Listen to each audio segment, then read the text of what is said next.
Aš iš tiesų labai džiaugiuosi, kad šiandien jūsų laida nori pažvelgti giliau į antro tipo cukrinį diabetą ir ne tik ta prasme, kad šita liga yra labai dažna ir pavojinga savo komplikacijomis, bet supažindinti laidos žiūrovus, kaip šita liga vystosi.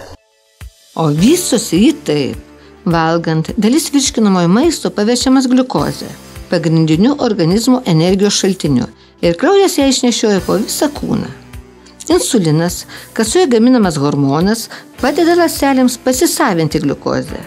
Susirgus cukriniu diabetu, kasa nebegamina arba gamina per mažai insulino arba sutrinka jo įsisavinimas ir ląstelė negauna gliukozės, sutrinka medžiagų apykaita joje, o gliukozė likusi kraujuje gali pažeisti kraujagyslės ir nervų sistemą. Gydymas insulinu skiriamas, kai gydant dietą ir gliukozės kiekį mažinančiomis tabletėmis nepasiekime normalaus gliukozės kiekio kraujuje. Gydytojas parenka pacientui tokią gydymo insulinų schemą, kuri labiausiai atitinka jo poreikius, aktyvumą ir lūkesčius. Kiekvieną dieną Lietuvoje žmonės sužino tokią diagnozę – cukrinis diabetas. Ir dėja labai dažnai sužino. Kiekvieną dieną? Kiekvieną dieną. Iš to nedarau tragedijos, siūlyčiau ir jums, mėly žiūrovai, tie, kurie turite panašių problemų, neįsigasti taip, kaip daugelis įsigasta. Na, čia žmogiškai įsigasti. Tačiau diabetas yra gyvenimo būdas. Tai yra papildoma procedūra, kuri paskui tampa tokia rutina, kad ir pamiršti, kad esi ligonis. Štai aš kol kas ir darbingas, ir dainuoju. Štai tiesiog mes matom tavo, nežinau kaip čia vadinti. Rankinė. Rankinė. Ir toje rankinėje, kiek aš atsimenu, visada būdavo tai, kas gali leisti tau sužinoti, kiek cukraus kraujuje. Ar šiuo momentu yra? Būtinai prie savęs aš visuomet, aš nesiskiriu kelionėje niekur, nei lėktuve. Tai yra patikra. Kaip matote. Nu ir turiu dar trumpo veikimo insulino, nes ilgo veikimo aš susileidžiu ryte ir man jo nešiotis nereikia.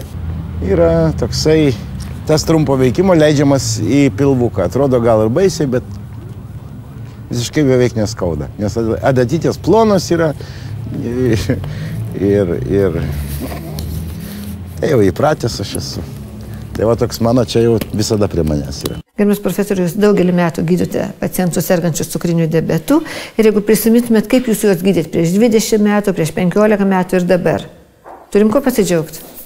Tai yra nepalyginami dalykai.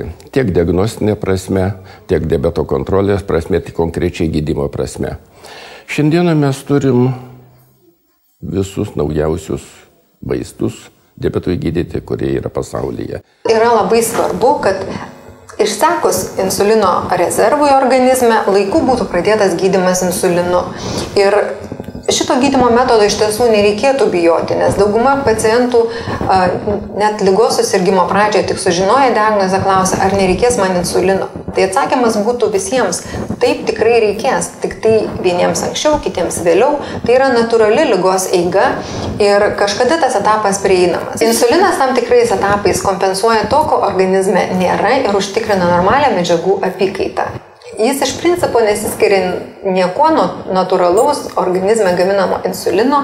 Dabartinės priemonės yra tikrai labai patogios, injekcijų dūriai nėra skausmingi ir šitas gydymo metodas paprastai, nors žmonės labai jo bijo, gyvenimo kokybės neprastina, o netgi palengvina. O jeigu gydymas yra netoksai, koks turėtų būti, kokie organai nukenčia, priminkime žiūrovams? Gali nukentėti širdis, gali nukentėti galvos smegenys, gali nukentėti kojos, gali nukentėti akys ir inkstai. Tai organai, kurie dažniausiai kenčia dėl blogo diabeto gydymo, dėl blogos diabeto kontrolės. Su Stasiuku, kai kalbam, tai atrodo, kad jis yra profesorius cukrinio diabeto ir kartu taip žaismingai, kad tos ligos nėra ko ir bijoti, ne? Ne, nu, bijok nebijojęs, reikia su ją mokėti sugyventi tiesiog. Va, tiesiog draugiškai gyventi. Taip, ką jau čia bebijosi, jau įvyko faktas, reikia mokėti su ją susigyventi.